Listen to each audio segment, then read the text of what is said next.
This meeting is being recorded. This meeting is being recorded. Hare Krishna. Okay, let's offer some prayers to Srila Prabhupada before we begin.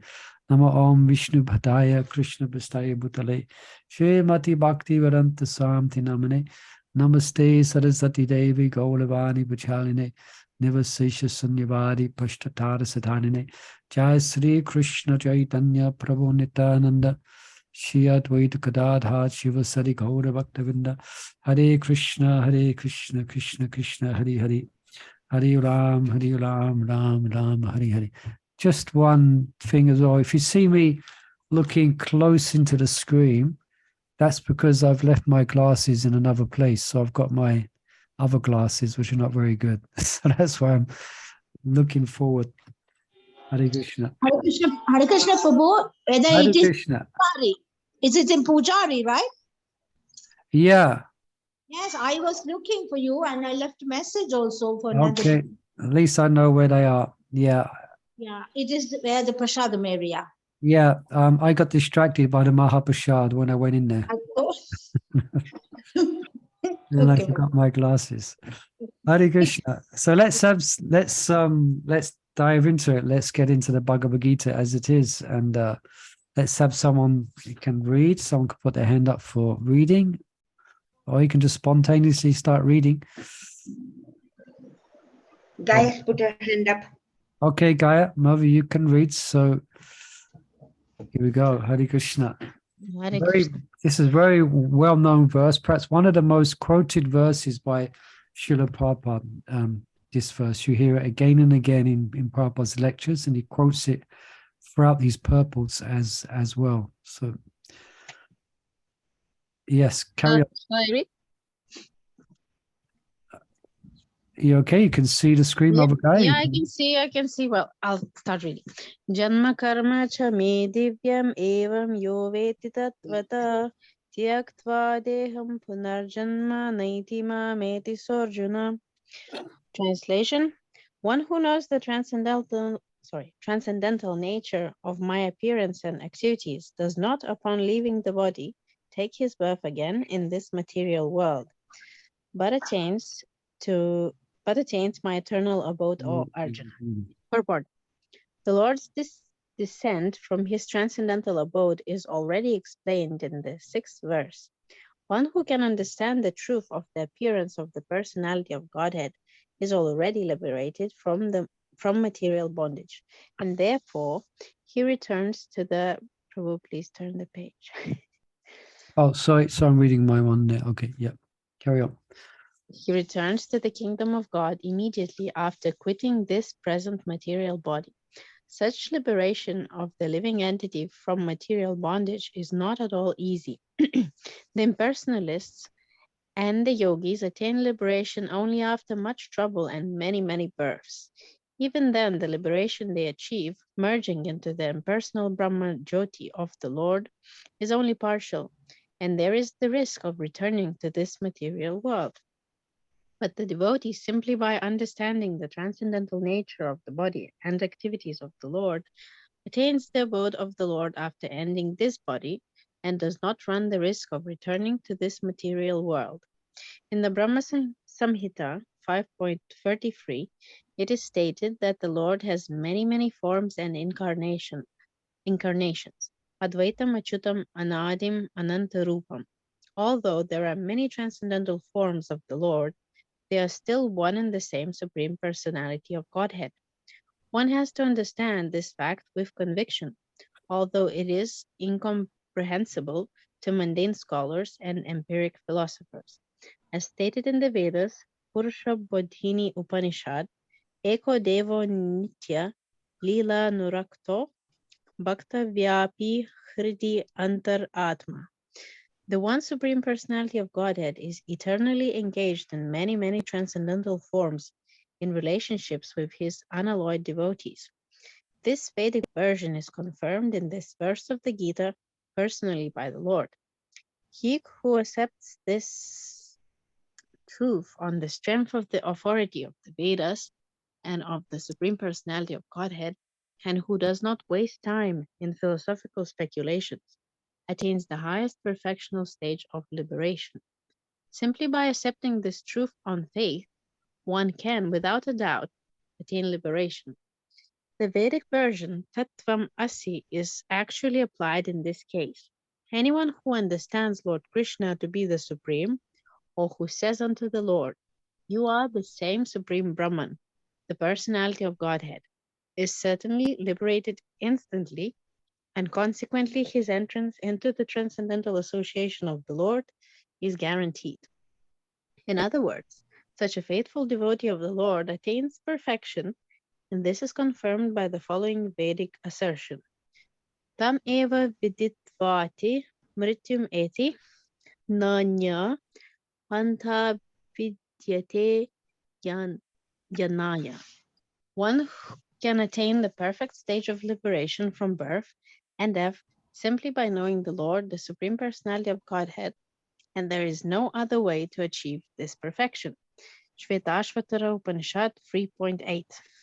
That there is no alternative means that anyone who does not understand Lord Krishna as the Supreme Personality of Godhead is surely in the mode of ignorance, and consequently he will not attain salvation simply, so to speak, by licking the outer surface of the bottle of honey, or by interpreting the Bhagavad Gita according to mundane scholarship. Such empiric philosophers may assume very important roles in the material world, but they are not necessarily eligible for liberation. Such puffed up mundane scholars have to wait for the causeless mercy of the devotee of the Lord. One should therefore cultivate Krishna consciousness with faith and knowledge, and in this way attain perfection. Okay, thank you. Very, very nice reading. Let's just go back to the verse. We'll put it up. Now, can anyone explain how this verse follows on from the previous verses? Do you remember the previous verses were speaking about why the Lord appears? It was explaining when he or why he appears and what purposes. And then there's this verse 9.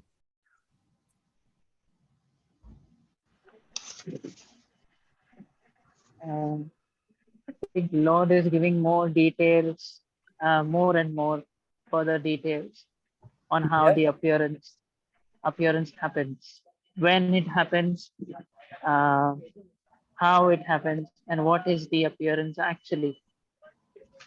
Yeah, but specifically this verse, in other words, that's correct, but this verse is telling you or is explaining the actual results. What is the results of knowing about Krishna's so-called Janma? He said Janma, like his birth, because he's completely transcendental, and his activities, karma. What's the result? So what's the result of this transcendental knowledge which is being explained? Yeah. And it's quite a result. One actually returns to the spiritual realm.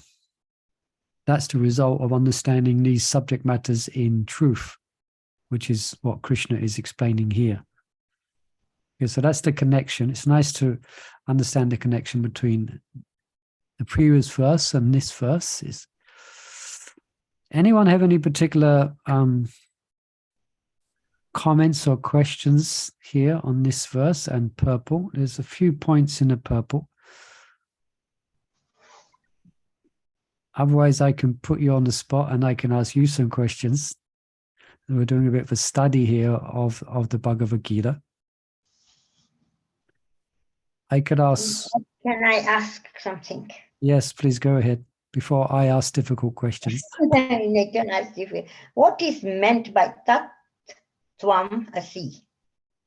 Tat Tvam Asi, that comes in the purple later in the second paragraph. Tat Tvam Asi. This is one of the Vedic aphorisms, and as far as I understand, it means thou are that. You are that. Thou art that. And then Prabhupada quotes it here because it's often misquoted to refer to the jiva as being the supreme. So the impersonalist, as Prabhupada explains, or the Mayavad philosophies, that's one of their aphorisms. One is is Ham Brahasmi, I am Brahman. Another one is Tat Tvam Asi, thou art that. It means in oldie English, thou art that. So what it actually means is it means that the Lord is transcendental. He is the supreme person. Thou art that. It's not referring to the jiva. Like here, the Vedic version, or Prabhupada says here, he accepts this truth from the strength of the Vedas, so understanding Krishna's transcendental position, just by accepting the authority of the Vedas. Does not waste time with what's called jnana or guessing or trying to use one's limited senses, to understand. Simply by accepting this truth on faith, one can obtain liberation. So then Prabhupada says the Vedic version, Tat Tvam Asi, applies in this case that no, you are the supreme. Krishna is the supreme. Why? Because it's stated in the Vedic Sastra. Stated in the Vedic Sastra. For instance, Eche Kamsa Kala Pamsa, Krishna's tu Bhagavan Swayam. There's many verses that you can find in the Vedic scriptures which describe the transcendental position of Krishna. So it's an address to Krishna, Tat Tvam Asi, but it's used more, you're going to hear it used by the impersonalist school of philosophers. Okay, Tat Tvam Asi. Hope that's okay. It's clear. Anyone else on that? Yeah. I have a question I can ask is, what does it mean to be liberated from material bondage? Prabhupada describes, well, this is the result. And he also explains one is immediately delivered from material bondage by understanding this truth of Krishna. So someone will ask you, what does it mean? At what stage in our spiritual development could we say we are free from material bondage? And what are we bound by? What is it that's keeping us bound in this world? Perhaps if we understand that first, then we can understand what it means to be free of that. Sorry? Towards the attachments or any attachments or desires is stopping us Yes. getting close to the Godhead. Yeah, so you got cut off a bit. Yeah, so attachments to matter, which more or less is a symptom of being affected by the modes of material nature. Sometimes the modes are described as gunas or ropes. So we are more or less forced to act according to our conditioned nature. So we're forced to act by the influence of the modes of material nature. We are not free. Sometimes Prabhupada would exclaim that someone who says they're free, they're a madman. Yeah, they're mad. Yeah, we are not free. We have the residue. Even if we're taken to the process of devotional service, we have the residue effects of our previous karma. So persons are very much bound to this world, and they're bound by their own created attachments. Yes. Anyone else on this? Yeah. Desire to enjoy, a desire to control, because that's why we came here. We're leaving Krishna because we just want to be little Ishwaras. Yeah. So that's another aspect of our being bound, or you could say enslaved by our conditioned nature. So to be free of that, to be free of bondage, there's a particular stage. Now in the next verse, whether we'll get to it today, I'm not sure. But in the next verse, at the end of the purport, Srila Prabhupada quotes from another book called The Nectar of Devotion, which describes the different stages of the development of devotional service. And there's one stage called Bhava, which is the preliminary stage before Prema. And that's when one's considered that all one's binds and all one's attachments and all one's condition is actually cut. That's at the stage of bhava. Right? Then one is free from it. And that's the result of hearing about Krishna and Krishna's pastimes. Yeah, so, any other comments or questions?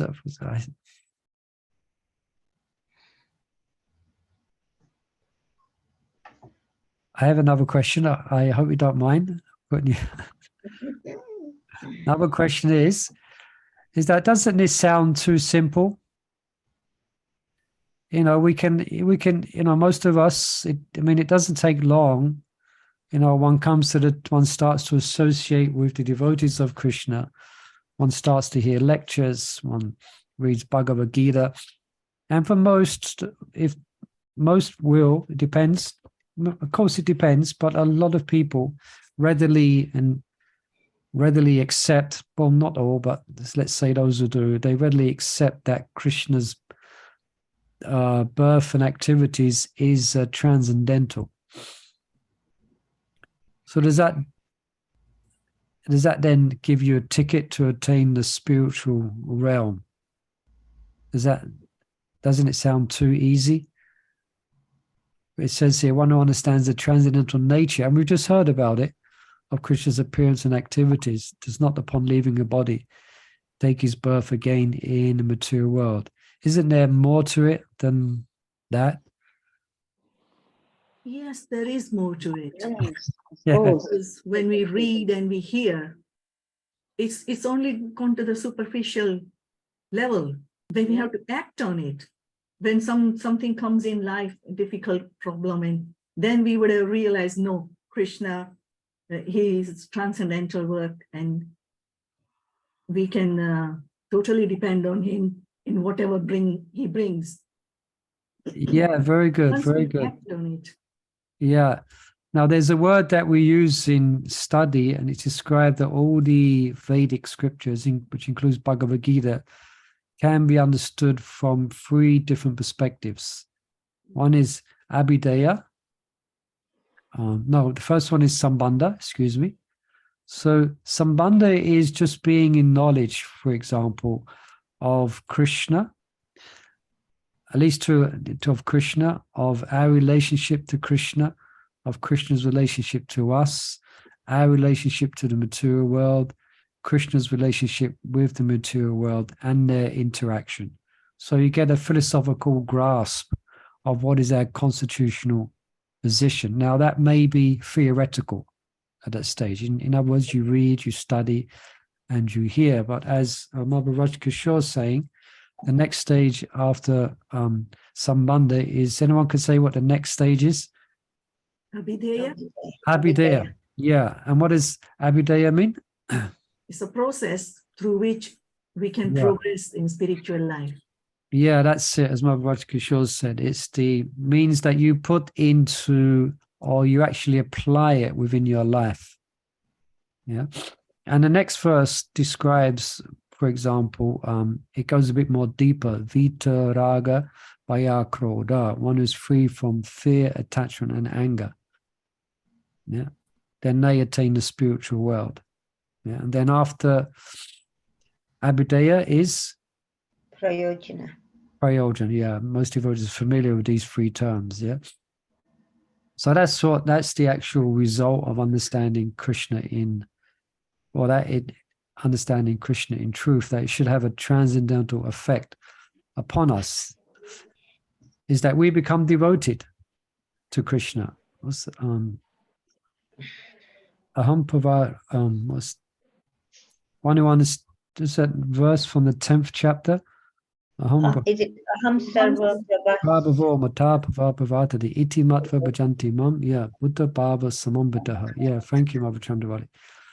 One who understands about Krishna in truth, yeah, then they attain, they actually attain the spiritual world. Yeah, so it's there's a bit more to it than what might be immediately evident here. So we have to apply the teachings. Yeah, very good, very good. Any other queries or even some reflections we can pull from here before we might go on to the next verse? Kind of journey. Please. Like Okay, to add we on understand. to the 1 second, that was Dhananjaya and Chandavali, I think. Was that right? I'll let Dhananjaya Prabhu go Okay, first. Dhananjaya, the winner of wealth, please. to I wanted to add one further to the question that you asked, was that just knowing is not enough. Once we knew it, like we discussed, like abhideya and prayojan, it has to Yes. be applied in our lives. Only then it is complete. So Yeah. from knowing the other parts, that knowing is like a root, that knowing Krishna is God is the root of everything. Once that root is known, we need to also follow a process. Now that we know Krishna is God, what next? That has to be action as well. Yeah, very nice Otherwise, summary of, yeah. And that's when the Bhagavad Gita, thank you, Dhananjaya, very nice summary. This is why, for instance, Bhagavad Gita, as opposed to other, what we could use the word, what we understand, mundane or so-called speculative philosophies, you may study these philosophers, but it's not exactly going to transform your life. If anything, it may make your life more complicated. But because Krishna is absolute, and because Bhagavad Gita is Krishna's words, it's absolute. So you're actually associating with Krishna. And as described later in Bhagavad Gita, you're actually worshipping Krishna with your intelligence. So you will experience transformation to that degree that you apply yourselves on, or you hear about Krishna. And to that degree, you sincerely try to apply the teachings of Krishna. According to your ability, you will feel a relative freedom from what we explained as the modes of material nature. But for instance, if you, study study Kant, etc. It's a philosophy, Kant, philosopher, or you may study Schopenhauer, a German philosopher. Oh, there's so many philosophies and philosophers. You may study the science of Einstein, for instance, but you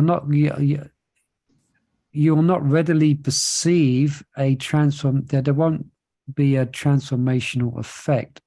Although there are some philosophies and some spiritual paths that guide one to a sattvic type of living, and one will experience to that degree in those type of practitioners, who a sattvic life, then one will feel perhaps an difference in their quality of life. So that may be there. But as far as understanding and having an intuitive and developing a relationship with the Supreme Person, that's only going to be happening by studying Bhagavad Gita. Yeah, because it's completely transcendental. Yes, as we could say, mystical. It's wonderful. It's like an adventure film coming alive. Yeah. Can I add something on that? Yes, please, Maharaj Kishore. And then we'll go to... In India, I've seen some people, they're completely illiterate, never ever went to school. They would only sort of listen to a holy man who visits the village, sit in the thing, and then they listen. Yeah. But just by listening, they can put that in the action, and they start getting, they're progressing in spiritual life up to the standard of prayojan. Yeah, very good point. And even that's mentioned, there's a verse in Bhagavad Gita. I learned it a few years ago. I've since forgotten it, but I have to revisit the verse. But more or less it's saying exactly what you said, that some achieve perfection simply by hearing. Yeah, simply by hearing. Yeah. So either by applying yourself to reading, or you hear from the sadhus, or you hear from the devotees, and it has a transformational effect. Yeah, so we don't have to be great scholars or great pundits as such. We just have to give a sincere oral hearing to the message of Gita. And it will have effects.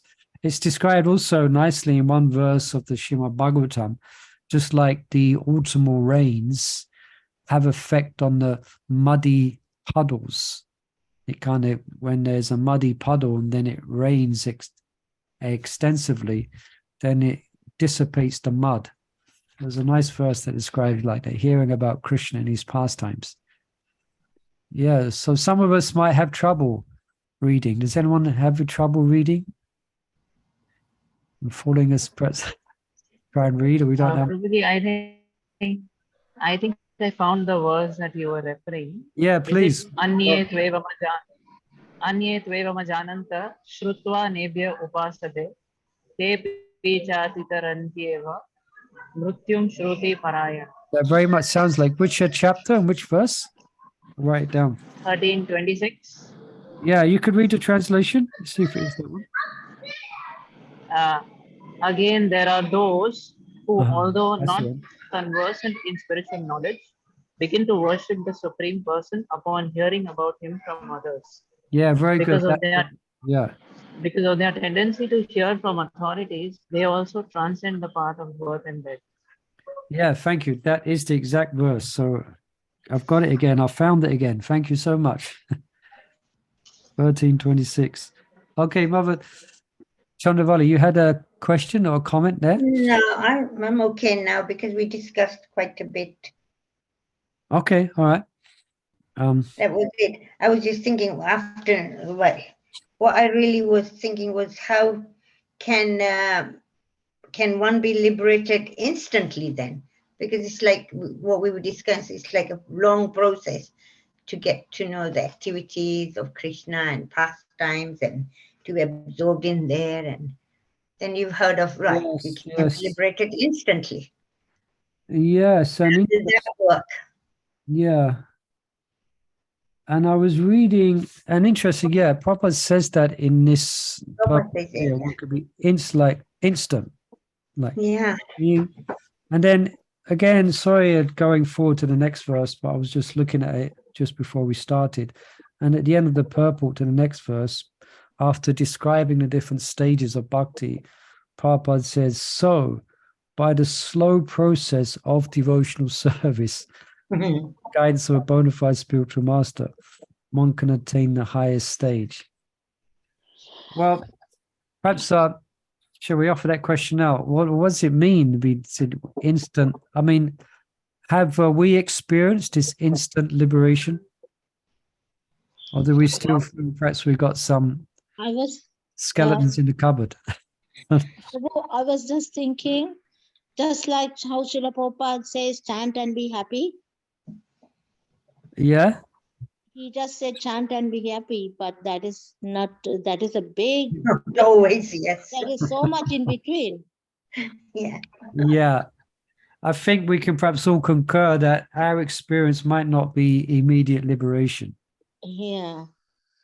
But the actual experience is when the actual experience compared to for instance, compared to how many lives we have been embroiled and embroiled or entangled in this material existence, it is incalculable.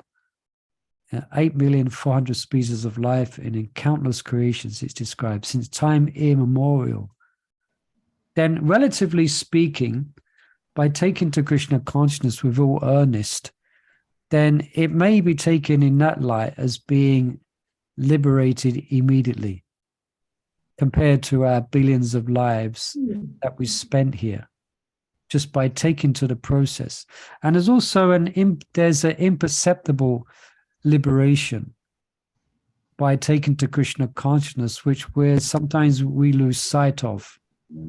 For example, if for myself, if I reflect back on my activities, on the things I was doing the things I was watching, etc., what I was doing before I joined Krishna consciousness, then if I see what I'm doing now from a humble perspective, I can say I'm liberated from my previous existence. Yeah, I am free from the bounds that I had before. Like, for instance, before I took to Krishna consciousness, I wasn't a big meat eater, but I wasn't a vegetarian, you know, and I wasn't following the regulative principles. Yeah, intoxication is part of the culture in the West, but now I have no inclination for that. I have no attraction for eating these disgusting things and for becoming intoxicated.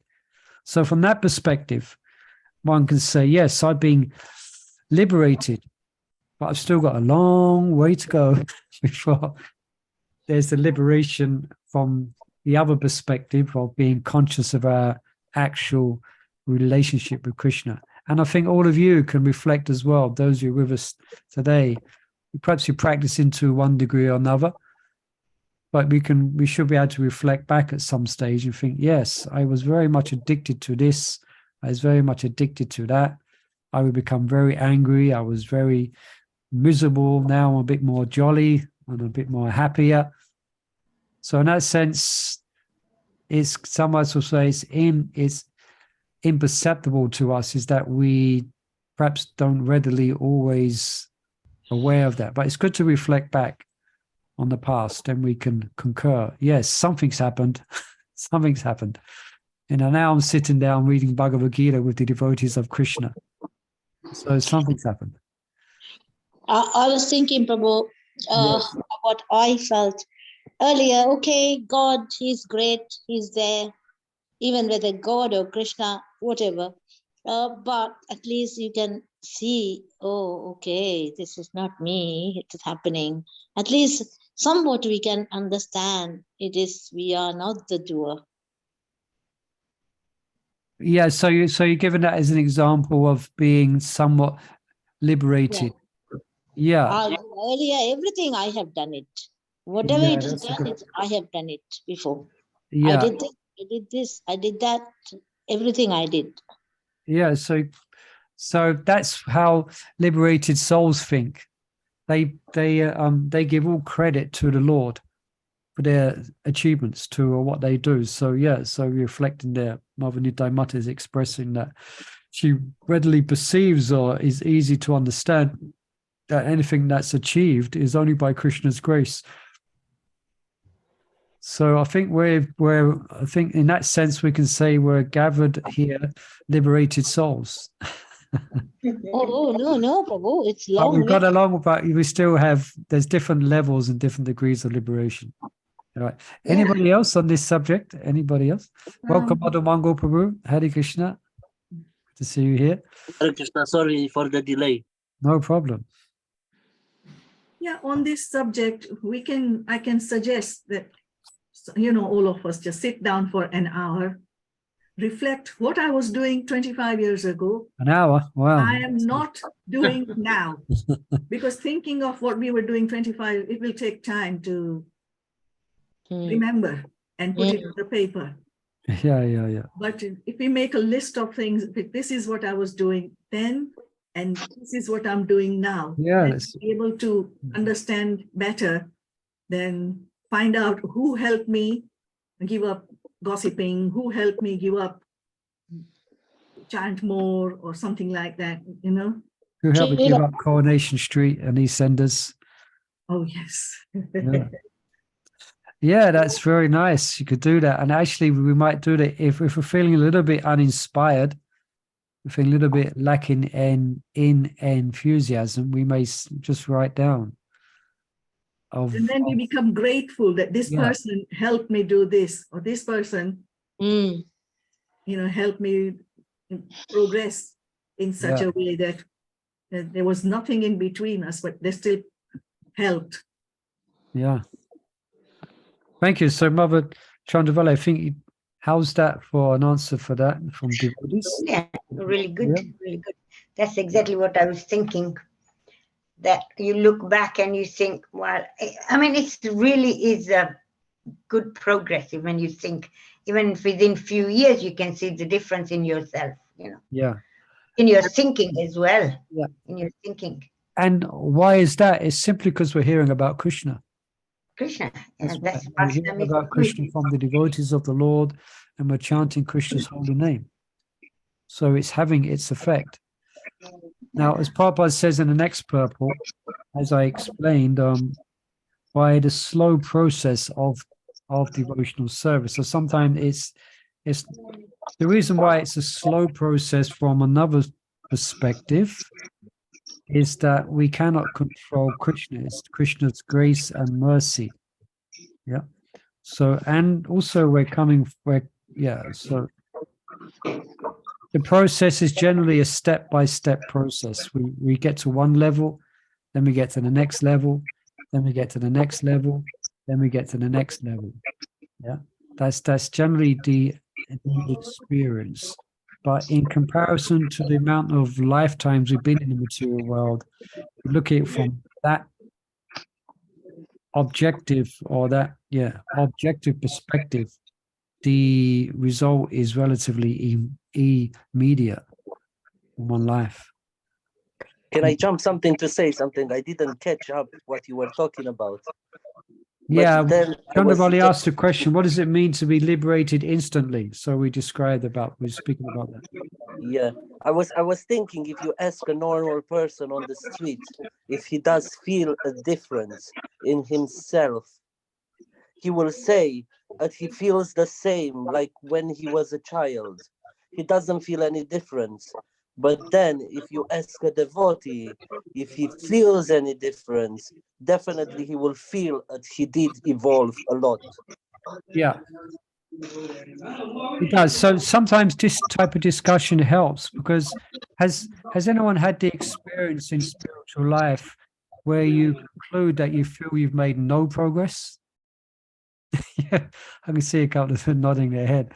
Yeah, sometimes it's quite sobering when you come to terms with your conditioned nature, and it feels like that's why the spiritual life is often a mystery. And then from out of nowhere, when the least you're expecting it, you taste a great surge of joy and happiness, and you think, wow, what did I do to get this? And that's Krishna. That's why the process is very personal. It's very personal between you and Krishna, and we will have experiences like that. Even if we practice a number of years, there will be days which cause you to be grave and quite reflective. But then other times, then Krishna sees that you're still carrying on and you still have faith. So spiritual life is a very deep experience, you know. I like to think that Krishna usually, when he has like little taps, like when you go to I feel like Krishna has little taps. You know, when you Krishna run has the a little water, calf. Tap. Tap, You know, when you like put a the water sink on. tap. You know, when you put the water on. A tap. A tap. Okay. A tap. So I feel like Krishna has little taps, which we are connected to it. And sometimes Krishna releases the tap when he sees that we understand things. And then when he sees that again we are indulging, he closes a little bit the tap, and then he keeps us back on the road again. Yeah, very so nice. It's like it's a constant training, like this, left and right. When he closes the tap, when he puts the tap on. Yeah. Now there is stages in spiritual life where the tap is open all the time. That's further on. That's like bhava and prema. That's a Shakti, bhava, and prema. Where the tap you just can't turn the tap off, and you're getting flooded, even though you try to turn it off. I think Dakshamata, you want to say something? Yeah, please. Let's open up. But she's muted. Okay. I'm mute. Can you hear me now? Yes, we can clearly. Hare Krishna, everybody. Hare Krishna, Baba Daksha. Hare Krishna. Welcome again. Yeah, thank you. Just wanted to say, yes, for the past year, I feel I feel Lord Krishna has done some magic on me. I feel I want to learn more about Lord Krishna. Facebook has helped me get closer to Lord Krishna, because I've been listening to this a lady called Madhurya Leela. She's from Vrindavan. She's a Krishna devotee, and she gives pravachan on Srimad Bhagavad Very Katha, and nice, she very also nice. speaks about Krishna. So I've been listening to her for over a year now, and I now, since I've been hearing her, I feel I want to always listen to Srimad Bhagavad Katha. So this on, we've got a channel, Asta channel. They show Srimad Bhagavad Kathas. YouTube has got a lot of Bhagavad Kathas. So I've been now, every time I feel I can't sleep, put YouTube on and find somebody who preaches on Srimad Bhagavad Katha. So I feel there has been a little change on me. I feel a little liberation, and yeah, I feel I'm changing now. I never used to fast, and I'm now fasting, doing Ekadashi vrats, which I could never fast in the past. My excuse was I was breaking my fast all the time. I would start fasting, but I would then, while cooking the food, I would just test the food all the time. But now that habit has changed. I'm not breaking my fast, and somehow I feel there is some sort of a force or something Lord Krishna is doing to me to get closer, and I want to find out more. That's why I've joined your Bhagavad Gita classes, joined the classes as well. Personal testimony, proof, Thank you. proof that it works. Hare Krishna. Hare Krishna. Thank you. Yeah. Thank you. Any other comments or questions here on this verse or purpose? Prabhu, I'd like to add one aspect of this verse. Go on. Yeah. One aspect of this verse where I have seen people who regard Krishna's pastimes as a pastime of an ordinary human being. Okay. This verse actually is a very, very strong example and an explanation that the pastimes of Krishna and whatever activity is done by Krishna, whether it may be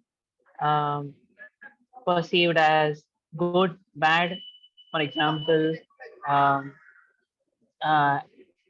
killing of the demons could be considered good, perceived good by someone and bad by someone. People will ask questions, but this verse actually explains that whatever Krishna does, his birth as well as his actions, both of them are divine. They are free from any kind of material contamination. Yes, thank you, Dhananjay. As Krishna says, Avajanti Manmutta describes that people deride me when I appear in the human form. So Krishna is often misunderstood by many people, and generally that's the impersonalist philosopher, or always what's otherwise known as the Mayavadi philosopher. They actually accept Krishna, but they say he's a manifestation, of Sattva Gun. And his pastimes are just like those, his leelas are not spiritual in essence. But yes, so Dhananjay is raising the point here. One of the common questions people ask about Krishna is, why did Krishna have 16,000 girlfriends?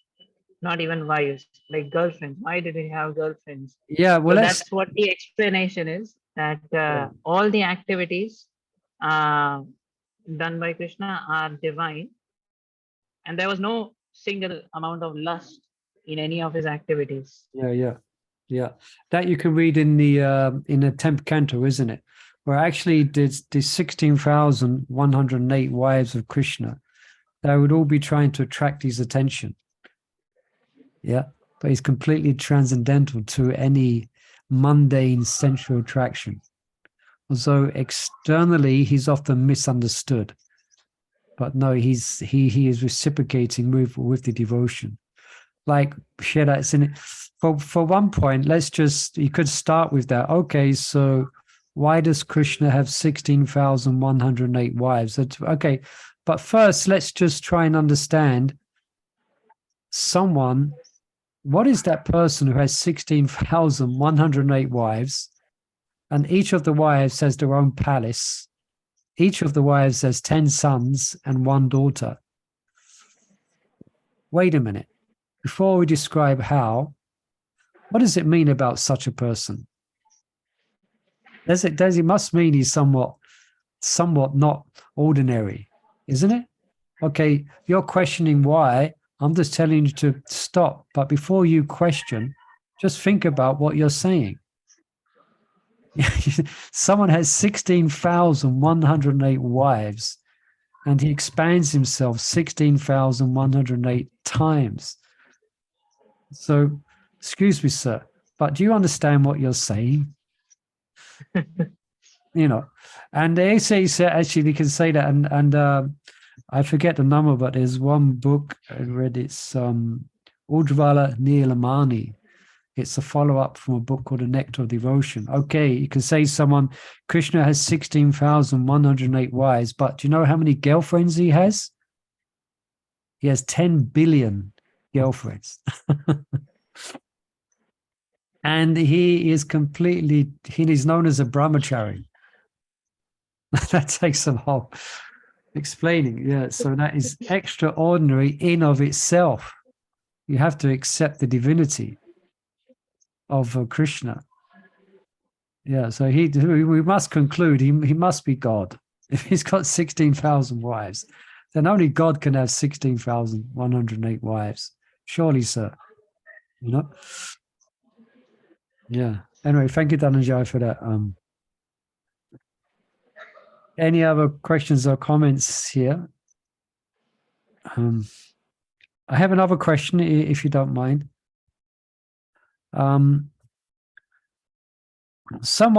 Krishna's pastimes, okay. But actually, I find I'm more interested in Harry Potter and the news. Why am I don't find I'm just not so attracted to Krishna, but I'm much more attracted to go to what's that film thing? Netflix. It's called, what's it called? Where you get all these films. Netflix. It's Netflix, yeah. I much more watch a film than read Bhagavad Gita. How would you? But I understand. But but I'm attracted. But I keep becoming distracted by the news of this material world. Like, for instance, seeing it, like instead of reading Bhagavad Gita and reading about Krishna and reading Srimad Bhagavatam, I'm watching the latest news on Ukraine versus Russia. And I'm following it on a daily basis. What you do? Oh no, Prabhu, that's horrible. Why is so? Is this what you're doing? No, I'm trying not. Is this what you're He's doing? asking a question. I'm asking a question. Because people have... You tried in us for a second. Sorry, Mother Gaia. Because you have been here for so long in this material world, you're totally conditioned to these things, and they come naturally to you. And what we have to do is practice Krishna conscious, and we have to reverse our conditioning to Krishna conscious conditioning. Yes. You have to recalibrate the brain. Yeah, we have to recalibrate the brain. We have to, very good point. We have to take the medicine. I think there's a verse that describes along the lines of chanting the holy name. If we carefully chant the holy name, then gradually a wonderful sweetness will actually start to manifest. And what is Isn't it? Isn't And what that is it? Thakur's Shanagati one? have a bud and then it expands into a flower? Yeah, go on, explain a bit more. Yeah. No, how we start like this chanting the holy name, Krishna's Oh, name, yeah. how it starts with a bud and then it's in your comes in your heart as a flower, and all that. Yeah, the Bhakti Lada Bija. Yeah. Yeah. I guess it's just reflecting now. It's good. I mean, we can reflect, for instance, how many wars has there been in this material world? Countless wars. Practically the earth is soaked with the blood of millions and millions of persons killing themselves. And when we leave this world, there's going to be wars that still be going on. And news will still be going on. There'll still be one politician killing another or whatever.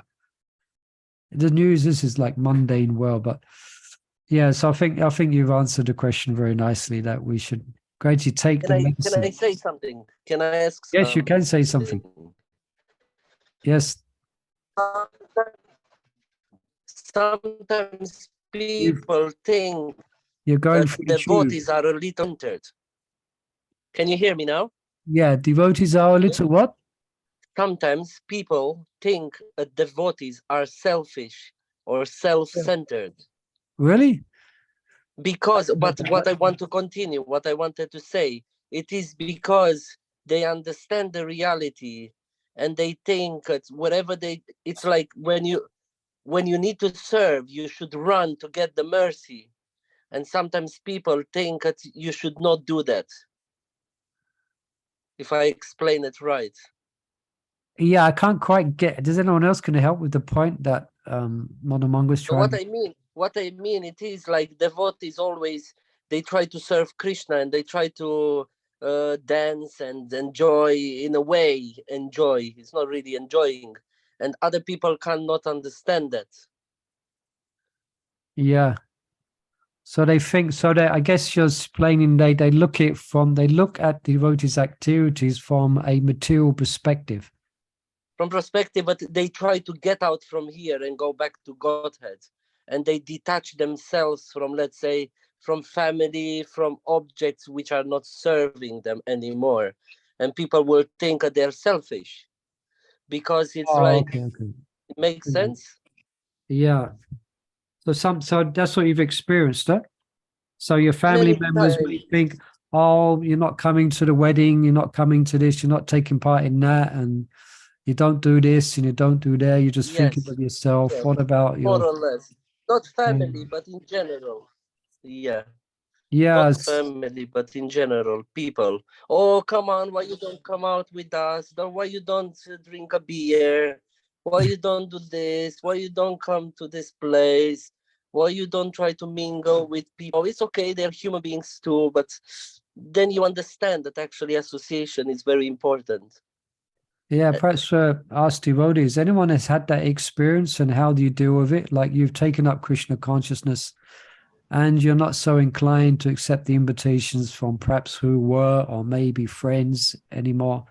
And sometimes they may make you feel a little bit uncomfortable about that. Anyone has any experience or advice?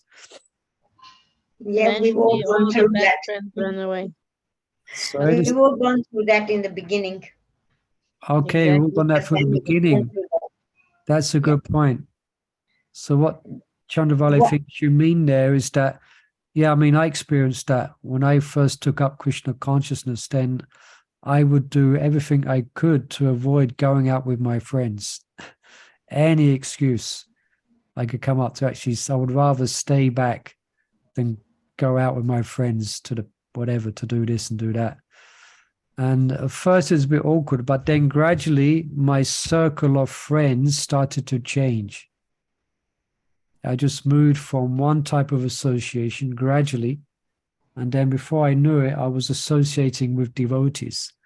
And my world and my universe changed, so to speak.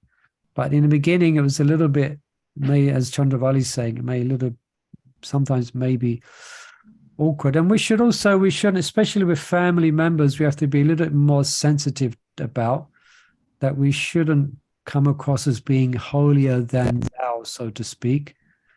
we shouldn't immediately, in a cold way, cut off relationships with parents, because that was a difficulty in the early days of Krishna consciousness, where more immature devotees, they would tell their parents that they weren't their parents. It just happened in this one life. And so we have to be a little bit sensitive of how we go about practicing Krishna consciousness, that we don't want to disturb unnecessarily. But definitely we should draw lines.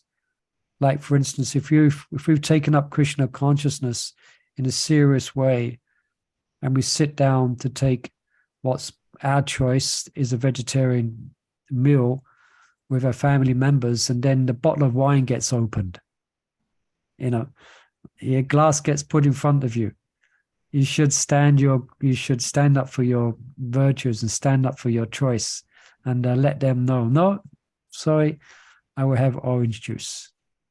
Yeah. So we have to draw the line. Yeah. No, I don't want to watch this, And actually you'll find that your friends who you thought were your friends will quickly become not your friends. That's what I experienced. There was one friend who, he was one of my best friends.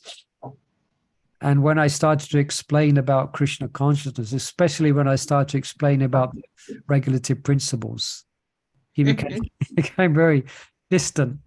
Our friendship, he actually wasn't a friend who I thought he was. He kind of didn't really appreciate it at all. And he kind of went his own way. Anyway, it so happens that it's just about hit 7 o'clock and we've just discussed one verse again. Yeah. I mean, what we can do, this is nice. We come up with questions. Is everyone okay with going at this pace, or would you like to perhaps we could read 2 verses and then stop and discuss, or are you okay? Let's get a general consensus. Okay, This is right pace. Okay. I think this is good. One verse and then and then discussion is it's better. Yeah. I feel Okay. it's helping me a lot this way. Anybody else on this? But let it flow naturally. It's happening very You go nicely. naturally. Yeah, naturally. That's what we can do is that we won't make it hard and fast rule that we do one verse. Sometimes, because I've read through Gita like this before with different devotees, and sometimes there may not be so many questions, so then we go on to another verse. Natural, but we're quite happy. I get the consensus. We're quite happy to, especially when it's a long purport. Like some of the verses that come up, they're short verses, and sometimes there's no purports and they're shorter. We'll take it as it comes, naturally. All right, thank you again, everyone, for joining us for this Bhagavad Gita discussion. A little pick us up in midweek. What's today's day? Wednesday. Is that right? Yeah, today's Wednesday. Yes. So thank you. I hope it's been inspiring and inspired you in your spiritual life. And please join us again for next Tuesday, where we discuss the verse which I began quoting from the purport. The next verse is, just read it, being free from attachment, fear, and anger, being fully absorbed in me and taking refuge in me, many persons in the past became purified by knowledge of me, and thus they all attain the transcendental love for me. Okay, thank you. So if anyone has any ongoing questions on what we discussed today, you can put it in the YouTube thing on, so we can carry on the discussion if you wish. Okay. Yeah. Thank you, everyone. Thank you. Hare Krishna. Hare Krishna. Hare Krishna, Hare Krishna. Hare Hare Ram, Ram, Ram. Krishna.